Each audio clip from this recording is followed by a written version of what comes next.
ayudar al procesamiento de estas enzimas. Algunas de las características del moco, las glándulas digestivas, van a ser que otorgan una consistencia fuerte a lo que son las paredes del tracto digestivo, que otorgan una resistencia y facilidad de deslizamiento a las enzimas, que dan una cualidad adherente a estas, al mismo tiempo que le dan a las heces la capacidad de adherirse a las paredes, para así ayudar a la digestión.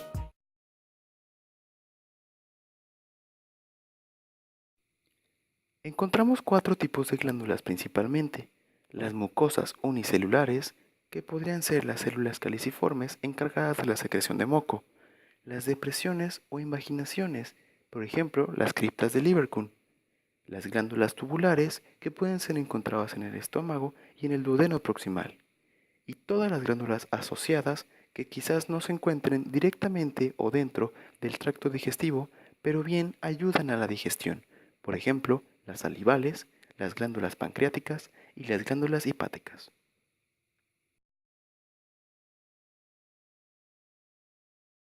A partir de dos estímulos, ya sea de una presencia mecánica o del sistema nervioso entérico. La presencia mecánica nos puede dar un ejemplo de la secreción de moco. Al haber alimento en el tracto digestivo, va a tener que darse una secreción de mucosas por parte de las células caliciformes, unicelulares como ya habíamos mencionado. Por parte del sistema nervioso entérico se van a dar tres tipos de secreciones, ya sean por táctil, química o estímulo de distensión.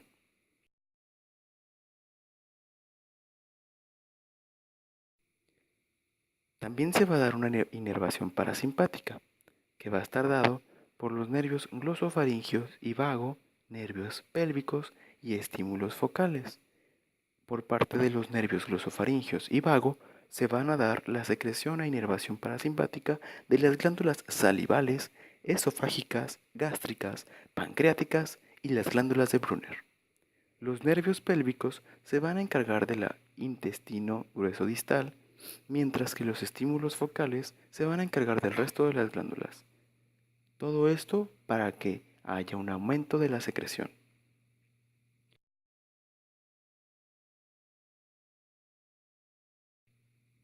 Por su parte, la inervación simpática va a ser un poco más complicada. En presencia de una estimulación parasimpática, se va a inducir una vasoconstricción de los vasos que irrigan a las glándulas, por lo que va a haber una reducción de la secreción glandular, por lo cual inervación simpática más inervación parasimpática nos va a dar una inhibición. Pero, en cambio, si hay una inervación simpática aislada, se va a dar un aumento leve o moderado de la secreción glandular. Entonces, si tenemos la inervación simpática sola, es aumento. Si tenemos la inervación parasimpática sola, es aumento. Pero si tenemos un aumento de la simpática y una secreción parasimpática al mismo tiempo, se va a dar una reducción de la secreción glandular.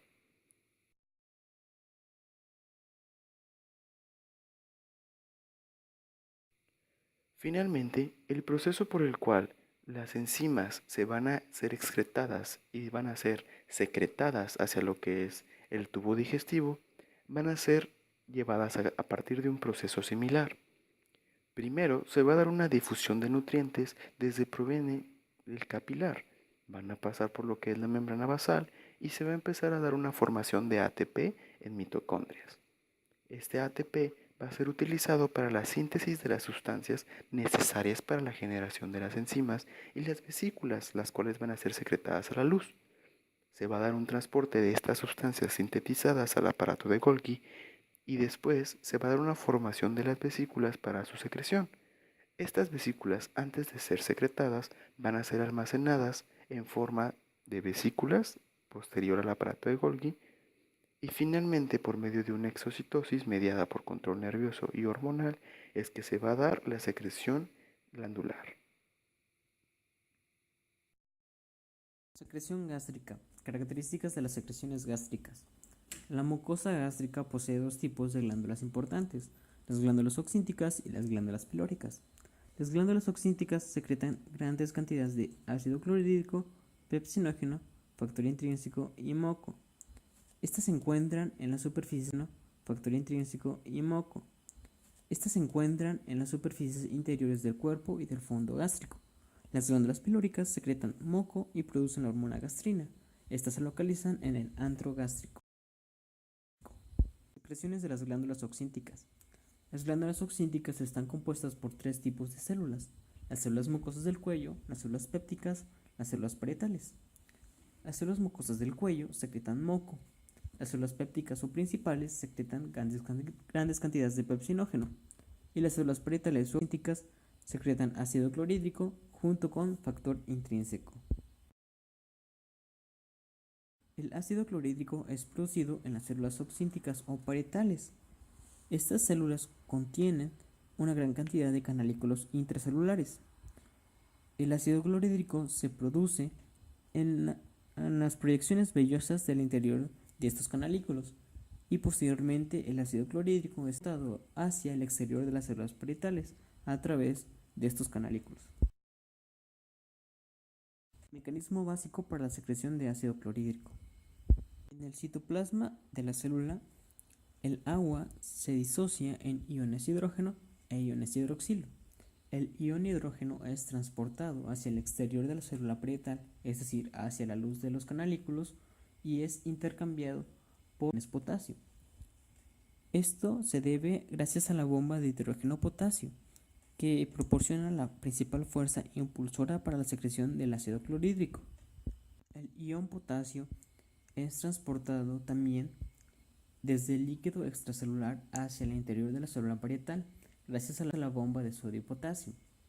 Este ion potasio también se puede difundir libremente hacia la luz del canalículo, pero es transportado hacia el interior de la célula parietal por la bomba de potasio e hidrógeno. También la célula de sodio y potasio crea una concentración baja de sodio en el interior de la célula parietal, por lo que el ion sodio se puede difundir desde la luz del canalículo hacia el interior de la célula parietal a favor de su gradiente de concentración. El constante transporte al exterior de la célula parietal del ion hidrógeno permite que se acumulen grandes cantidades de iones hidroxilo y que se forme ion bicarbonato a partir de dióxido de carbono que entra a la célula desde la sangre, o que se forma en el interior de la célula gracias al metabolismo celular. El ion hidroxilo con el ion dióxido de carbono es catalizada gracias a la enzima anhidrasa carbónica. Una vez que se ha formado el ion bicarbonato, es intercambiado por iones cloruro. Estos iones cloruro son difundidos hacia la luz del canalículo para que se tenga lugar la formación del ácido clorhídrico. Una vez que el ácido clorhídrico se formó, es secretado por los canalículos hacia la luz de la glándula. El agua penetra en el canalículo por un mecanismo de ósmosis secundario al transporte de los iones hacia el interior de la célula parietal. Al final de este proceso, en la luz del canalículo podemos encontrar ácido clorhídrico, cloruro potásico y una pequeña cantidad de cloruro sódico. Factores básicos que estimulan la secreción gástrica. La acetilcolina, que es liberada por la estimulación parasimpática, excita la secreción de pepsinógeno por las células pépticas, la secreción de ácido clorhídrico por las células parietales y la secreción de moco por las células mucosas. En comparación, la gastrina y la histamina también estimulan la secreción de ácido por las células parietales.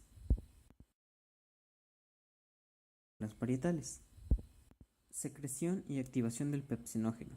Las células pépticas y mucosas de las glándulas gástricas secretan varios tipos de pepsinógeno. Este pepsinógeno no posee una actividad digestiva, pero cuando el pepsinógeno entra en contacto con el ácido clorhídrico, se convierte en pepsina.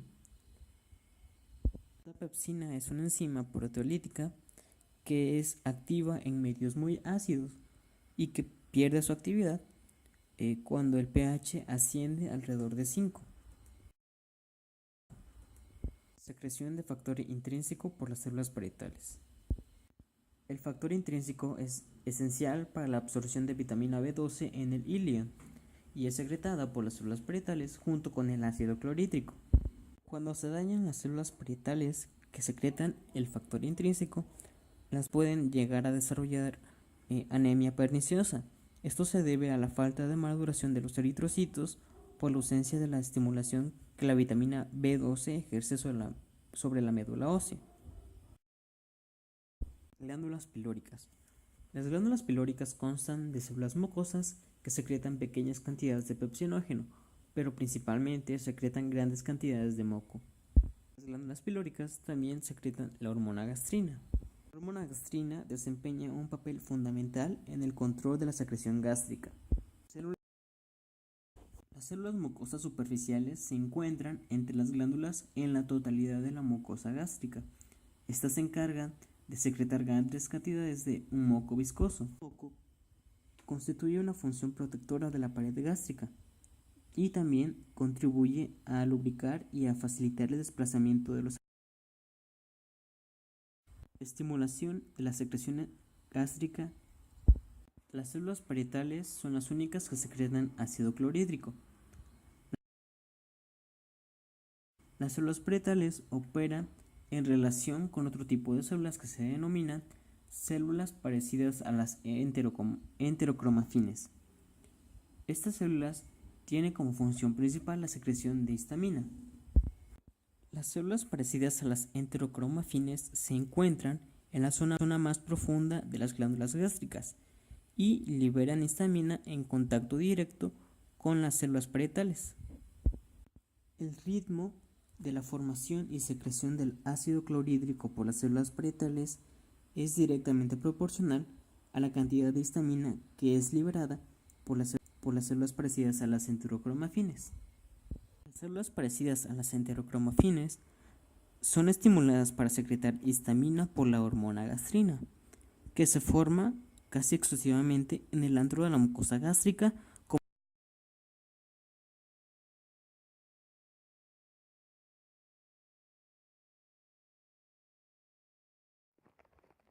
Estimulación de la secreción ácida por la gastrina.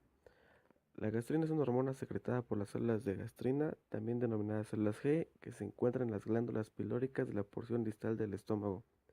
La gastrina es un polipéptido grande que se secreta en dos formas, una de mayor tamaño llamada G34, que va a contener 34 aminoácidos, y otra de más pequeña, G17, con 17 aminoácidos, siendo esta última más pequeña y más abundante. Cuando la carne u otros alimentos que contienen proteínas llegan al antro gástrico, algunas de las proteínas de estos alimentos ejercen un efecto estimulador especial y directo sobre las células de gastrina de las glándulas pilóricas. Estas liberan gastrina en la sangre que es transportada a las células de los enterocromafines al estómago.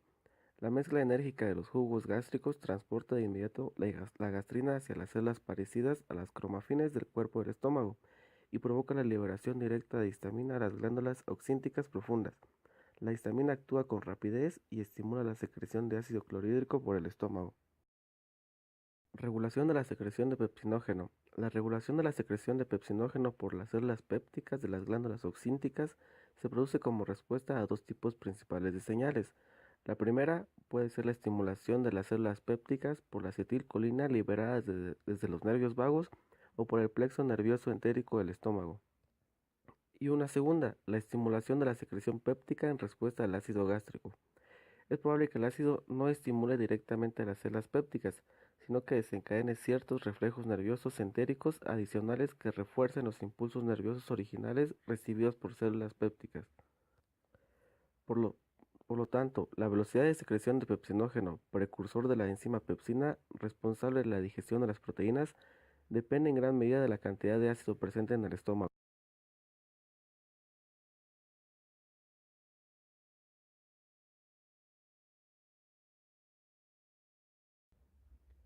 Secreción pancreática. El páncreas, situado detrás del estómago y paralelo a él, es una glándula compuesta de gran tamaño cuya estructura interna se parece a la de las glándulas salivales. Los ácidos pancreáticos secretan enzimas digestivas y pancreáticas, y tanto los conductos pequeños como los de mayor calibre liberan grandes cantidades de bicarbonato sódico. El producto combinado de enzimas y bicarbonato sódico fluye por el gran conducto pancreático, que suele unirse al conducto colédoco inmediatamente antes de desembocadura en el duodeno por la papila de Bader, rodeada por el esfínter de Oddi. La secreción de jugo pancreático aumenta como respuesta a la presencia de quimo en las porciones altas del intestino delgado, mientras que sus características dependen hasta cierto punto de los tipos de alimentos que integran ese quimo. El páncreas también secreta insulina, pero el tejido pancreático que lo hace no es el mismo que secreta el jugo pancreático intestinal. La insulina se secreta directamente hacia la sangre, no al intestino, por los islotes de Langerhans, dispersos a modo de islas por el páncreas. Enzimas digestivas pancreáticas. La secreción pancreática contiene múltiples enzimas destinadas a la digestión de las tres clases principales de alimentos: proteínas, hidratos de carbono y grasas. También posee grandes cantidades de iones bicarbonato que desempeñan un papel importante en la neutralización del químico ácido que, procedente del estómago, llega al duodeno. Las enzimas proteolíticas más importantes del páncreas son la tripsina, la quimiotripsina y la carboxipolipeptidasa. La más abundante de ellas es, con mucho, la tripsina. Esta y la quimiotripsina degradan las proteínas completas o ya parcialmente digeridas a péptidos de diversos tamaños, aunque sin llegar a liberar los aminoácidos que los componen. Por otra parte, la carbopolipeptidasa fracciona algunos péptidos en sus aminoácidos individuales, completando así la digestión de gran parte de las proteínas hasta el estadio final de aminoácidos. La enzima pancreática que digiere los hidratos de carbono es la amilasa pancreática, que hidroliza los almidones, el glucógeno y la mayor parte de los hidratos de carbono restantes, salvo la celulosa, hasta formar disacáridos y algunos trisacáridos. Las enzimas principales para la digestión de las grasas son la lipasa pancreática, capaz de hidrolizar las grasas neutras a ácidos grasos y monoglicéridos, la colesterol esterasa, que hidroliza los ésteres de colesterol, y la fosfolipasa, que separa los ácidos grasos de los fosfolípidos. Las células pancreáticas sintetizan las enzimas proteolíticas en sus formas inactivas: tripsinógeno, quimiotripsinógeno y procarboxipolipeptidasa, todas ellas carentes de actividad enzimática. Estos compuestos solo se activan cuando alcanzan la luz del intestino. En el caso del tripsinógeno, la activación se debe a la acción de una enzima llamada enterocinasa, secretada por la mucosa intestinal cuando el quimo entra en contacto con la mucosa. Además, el tripsinógeno puede activarse de forma autocatalítica por la tripsina, ya formada a partir de tripsinógeno preexistente. Esta última activa también el quimiotripsinógeno para formar quimiotripsina y a la procarboxipolipeptidasa. La secreción del inhibidor de la tripsina impide la digestión del propio páncreas. Es muy conveniente que las enzimas proteolíticas del jugo pancreático solo se activen en la luz del intestino, ya que de lo contrario, la tripsina y las demás enzimas podrían digerir el propio páncreas. Por suerte, las mismas células que secretan las enzimas proteolíticas hacia los ácidos pancreáticos secretan otra sustancia llamada inhibidor de la tripsina. Esta sustancia se forma en el citoplasma de las células glandulares e impide la activación de la tripsina tanto dentro de las células secretorias como en los ácidos y conductos pancreáticos.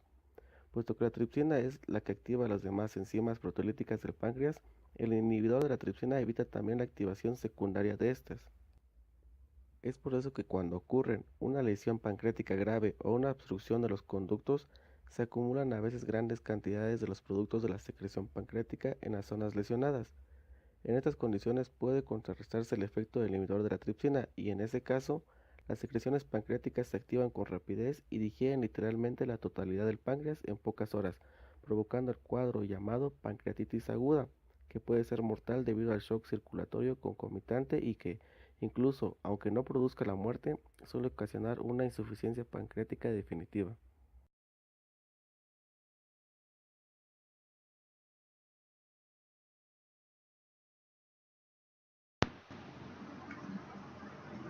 Aunque las enzimas del jugo pancreático se secretan en su totalidad en los ácidos de las glándulas pancreáticas, los otros dos componentes importantes del jugo pancreático, los iones bicarbonato y el agua, son secretados principalmente por las células epiteliales de los conductillos y conductos que nacen de los acinos.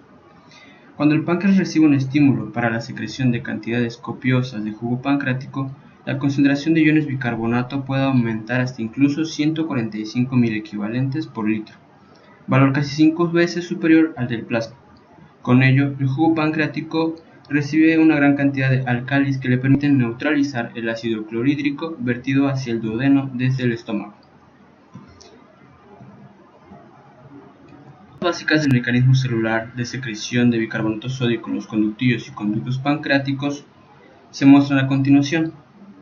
Primeramente, el anhídrido carbónico difunde desde la sangre hacia el interior de la célula, donde se combina con el agua bajo influencia de la anhidrasa carbónica produciendo ácido carbónico, que posteriormente se disocia en iones bicarbonato e hidrógeno. Los iones bicarbonato, transportados activamente junto con los iones sodio a través del borde luminal de la célula, pasan a la luz del conducto. Los iones hidrógeno formados por la disociación del ácido carbónico se intercambian por iones sodio a través del borde sanguíneo de la célula, también mediante un proceso secundario de transporte activo. Este aporta los iones sodio, que son transportados de forma activa a través del borde luminal hacia el conducto pancreático, con el fin de facilitar la neutralidad eléctrica de los iones bicarbonatos secretados. El movimiento global de los iones sodio y bicarbonato desde la sangre a la luz ductal crea un gradiente de presión osmótica que se traduce en el paso del agua por ósmosis hacia el conducto pancreático. La regulación de la secreción pancreática. Existen tres estímulos básicos para la secreción pancreática. 1. La acetilcolina, liberada por terminaciones nerviosas parasimpáticas del nervio vago y por otros nervios colinérgicos del sistema nervioso autónomo. 2.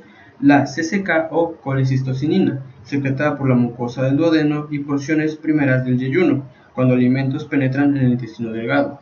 Y 3. La secretina, secretada por la misma mucosa duodenal y yeyunal cuando llegan los alimentos muy ácidos al intestino delgado. Las dos primeras sustancias estimulan a las células acinales del páncreas y favorecen la producción de grandes cantidades de enzimas pancreáticas digestivas, con adiciones escasas de líquido asociado. Sin el agua, la mayoría de las enzimas queda temporalmente almacenada en los ácidos y conductos hasta que una cantidad mayor de secreción líquida las arrastra hacia el duodeno. La secretina, al contrario que las anteriores, estimula sobre todo la secreción de grandes cantidades de solución acuosa con bicarbonato sódico por el epitelio pancreático ductal. Cuando todos los estímulos de la secreción pancreática actúan al mismo tiempo, la secreción total es mucho mayor que la simple suma de las secreciones producidas por cada uno de ellos. Por tanto, se dice que los diversos estímulos se multiplican o potencian entre sí. La secreción pancreática sucede en tres fases, las mismas que la secreción gástrica. La primera fase es la cefálica. Durante ella, las mismas señales nerviosas de origen encefálico que producen la secreción gástrica estimulan la liberación de acetilcolina en las terminaciones nerviosas vagales del páncreas. Ello se traduce en la secreción de cantidades moderadas de enzimas hacia los ácidos pancreáticos que aportan alrededor del 20% de la secreción total después de una comida. Durante la fase gástrica, la estimulación nerviosa de la secreción pancreática continúa y se añade otro 5 a 10% de enzimas pancreáticas secretadas después de una comida. No obstante, la cantidad que llega al duodeno es escasa debido a la falta de secreción de líquido en cantidades significativas. La última fase es la fase intestinal. Una vez que el quimo sale del estómago y penetra en el intestino delgado, la secreción pancreática se vuelve copiosa, sobre todo en respuesta a la hormona secretina. La secretina estimula la secreción copiosa de iones bicarbonato que neutraliza el quimo ácido del estómago. La secretina es un polipéptico formado por 27 aminoácidos que se encuentra en llamadas células S de las mucosas del duodeno y yeyuno en forma inactiva como la prosecretina. Cuando el quimo ácido con un pH inferior a 4.5 penetra en el duodeno procedente del estómago, provoca la liberación de esta hormona. El único componente del quimo que estimula con verdadera potencia la liberación de la secretina es el ácido clorhídrico de la secreción gástrica. La secretina, a su vez, estimula al páncreas a secretar una gran cantidad de líquido con muchos iones bicarbonato, inclusive hasta 145.000 equivalentes, y una concentración baja de cloruro. El mecanismo de la secretina es importante por dos razones. La primera es que comienza a secretarse en la mucosa cuando el pH del contenido duodenal desciende por debajo de 4.5 y su liberación aumenta mucho cuando cae por debajo de 3. Ello hace que el páncreas secrete de inmediato grandes cantidades de jugo con abundante bicarbonato sódico. El ácido carbónico se disocia inmediatamente en anhídrido carbónico y agua. El primero pasa a la sangre y se elimina a través de los pulmones, dejando una solución neutra de cloruro sódico en el duodeno. De esta manera se neutraliza el contenido ácido que llega al duodeno procedente del estómago, con el bloqueo consiguiente e inmediato de la actividad péptica del jugo gástrico en duodeno. Como la mucosa de intestino delgado no puede soportar la acción digestiva del jugo gástrico ácido, se trata de un mecanismo de protección esencial frente a las úlceras duodenales. Además, la secreción de iones bicarbonato por el páncreas proporciona un pH adecuado para la acción de enzimas digestivas pancreáticas, el cual debe ser entre 7 y 8. La colecistocinina tiene una contribución al control de la secreción pancreática de enzimas digestivas. Es una hormona polipeptido de 33 aminoácidos generado por células de la mucosa del duodeno y parte proximal del yeyuno denominadas células I. Su liberación depende especialmente de la presencia de proteosas, peptonas y ácidos grasos de cadena larga contenidos en quimo procedente del estómago. Esta hormona, como la secretina, pasa a la sangre y desde ella al páncreas, donde en lugar de estimular la secreción de bicarbonato sódico, provoca principalmente la liberación de grandes cantidades de enzimas digestivas pancreáticas por las células acinares. Este efecto es similar al de la estimulación vagal, pero incluso más pronunciado que el de este, ya que constituye del 70 al 80% de la secreción total de enzimas pancreáticas digestivas después de una comida.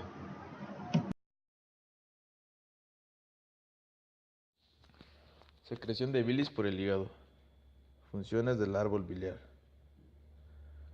Una de las funciones que tiene el hígado es la de la secreción de la bilis, cuya cantidad varía de 600 a 1000 mililitros por día.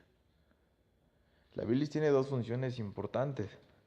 La primera de ellas es un papel importante en la digestión y absorción de grasas gracias a los ácidos biliares.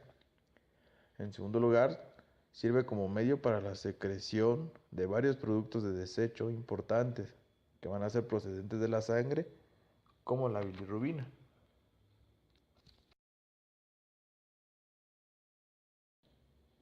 En cuanto a la anatomía fisiológica de la secreción biliar, vamos a recordar que es el hígado quien secreta la bilis y lo va a hacer de la siguiente manera. Los hepatocitos secretan la porción inicial que contiene grandes cantidades de ácidos biliares, colesterol y otros componentes orgánicos. Esta bilis pasará a los canalículos biliares localizados en los hepatocitos. Esta bilis fluye por los canalículos hacia los tabiques interlobuliares, donde los canalículos desembocan en los conductos biliares terminales. Estos se unen en conductos progresivamente mayores hasta que acaban en el conducto hepático y colédoco. La bilis se vierte desde el conducto colédoco al duodeno o puede ser derivada a la vesícula biliar a través del conducto cístico. Debido a lo siguiente, vamos a encontrar que podemos tener una bilis hepática y una bilis vesicular y van a tener composiciones distintas en cuanto a algunas sustancias que van a formar parte de la bilis. Van a haber diferencias significativas en cuanto a la cantidad de agua. En una bilis hepática encontraremos alrededor de 97.5 gramos sobre decilitro. En una bilis biliar encontraremos 92 gramos sobre decilitro. Y un ejemplo importante es en los iones sodio, en donde encontramos 145 milequivalentes por litro en una bilis hepática, a diferencia de los 130 milequivalentes por litro en una bilis vesicular.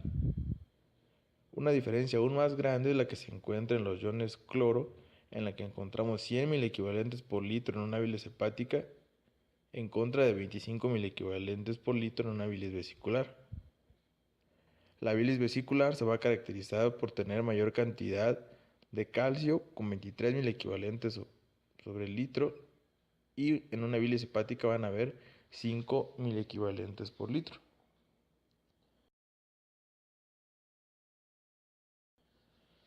Siguiendo con la exposición, vamos a ver que el vaciamiento vesicular va a ser una función estimuladora de la hormona colecistocinina.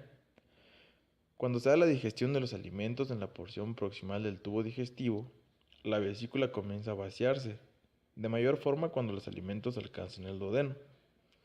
El vaciamiento se da por las contracciones rítmicas de su pared y también por la relajación del esfínter de Oddi.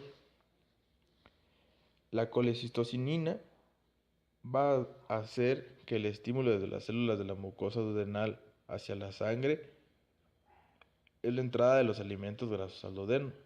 La vesícula se vaciará proporcionalmente a la cantidad de alimentos grasos que estén presentes en el duodeno. Vamos a ver la función de las sales biliares en la digestión y en la absorción de las grasas. Las células hepáticas tienen la capacidad de sintetizar alrededor de 6 gramos de sales biliares al día. El precursor de estas sales biliares es el colesterol procedente de la dieta o sintetizado por los hepatocitos durante el metabolismo de las grasas. El colesterol va a dar origen al ácido cólico y al ácido quenodesoxicólico, quienes se van a unir con la glicina o la taurina para formar ácidos biliares que pueden ser glucoconjugados o tauroconjugados, dependiendo si se unen con glicina o con taurina. Las sales de estos ácidos, principalmente las sales sódicas, se van a excretar por la bilis. Las sales biliares tienen dos funciones o efectos importantes en el tubo digestivo. Primeramente, tiene una acción detergente para las partículas de grasa de los alimentos, logrando con esto disminuir la tensión superficial. En segundo punto, ayudan a la absorción de los ácidos grasos, los monoglicéridos, el colesterol y otros lípidos en el aparato digestivo. Por último, veremos lo que será la circulación enterohepática. Vamos a ver que la mayor parte de las sales biliares se reabsorbe hacia la sangre desde el intestino delgado. La mitad lo hace por difusión a través de la mucosa en las primeras porciones del intestino y el resto por un proceso de transporte activo de la mucosa del ilion distal. Ya absorbidas, penetran en la sangre portal y retornan al hígado.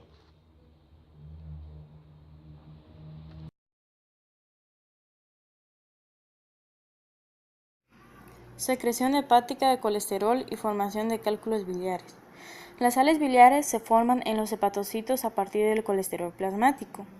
El colesterol puede precipitar en la vesícula, induciendo a la formación de cálculos de colesterol. La cantidad de colesterol existente en la bilis depende en parte de la cantidad de grasas ingeridas, por lo que se puede decir que las personas que toman una dieta abundante en grasas durante muchos años tienden a desarrollar cálculos biliares. La inflamación del epitelio vesicular altera las características de absorción de la mucosa vesicular, permitiendo así una captación excesiva de agua y sales biliares, lo que comienza a precipitar en forma de múltiples cristales diminutos sobre la superficie de la mucosa inflamada, que después progresa a cálculos biliares de mayor tamaño.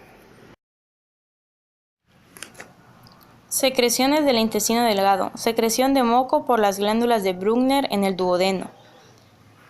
Entre el píloro gástrico y la ampolla de Vater, por donde los jugos pancreáticos y la bilis llegan al duodeno, existen glándulas mucosas llamadas glándulas de Brugner. Estas glándulas secretan moco alcalino en respuesta a 3 estímulos: estímulos táctiles o irritantes de la mucosa duodenal, estimulación vagal y por las hormonas gastrointestinales. La función del moco secretado por las glándulas de Brugner consiste en proteger la pared duodenal frente a la digestión por el jugo gástrico muy ácido, que procede del estómago. El moco contiene iones de bicarbonato que se suman a los de la secreción pancreática y biliar para neutralizar el ácido clorhídrico del estómago. La estimulación simpática inhibe a las glándulas de Brugner.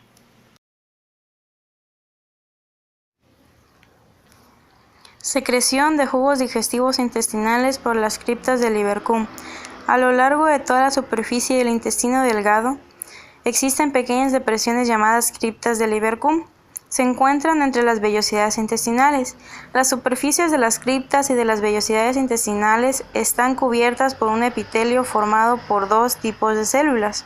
1. Un número moderado de células calciformes secretoras de un moco que lubrica y protege la superficie intestinal. Y 2. Un gran número de enterocitos que, en las criptas, secretan grandes cantidades de agua y electrolitos, mientras que en la superficie de las vellosidades adyacentes reabsorben el agua y los electrolitos junto con los productos finales de la digestión. Secreción de moco en el intestino grueso. La mucosa del intestino grueso, como la del delgado, tiene muchas criptas de Leiberkühn, pero, a diferencia de la de aquel, carece de vellosidades. Contiene células mucosas que solo secretan moco. La secreción de moco está regulada sobre todo por la estimulación táctil directa de las células mucosas de la superficie interna del intestino grueso y por los reflejos nerviosos locales que se originan en las células mucosas de las criptas de Leiberkühn. El moco del intestino grueso protege su pared frente a las excoriaciones y proporciona un medio adherente que mantiene unida la materia fecal. Asimismo, protege la pared intestinal de la gran actividad bacteriana existente en el interior de las heces y su alcalinidad. El moco y la alcalinidad de la secreción ofrecen una barrera que mantiene los ácidos fecales alejados de la pared intestinal.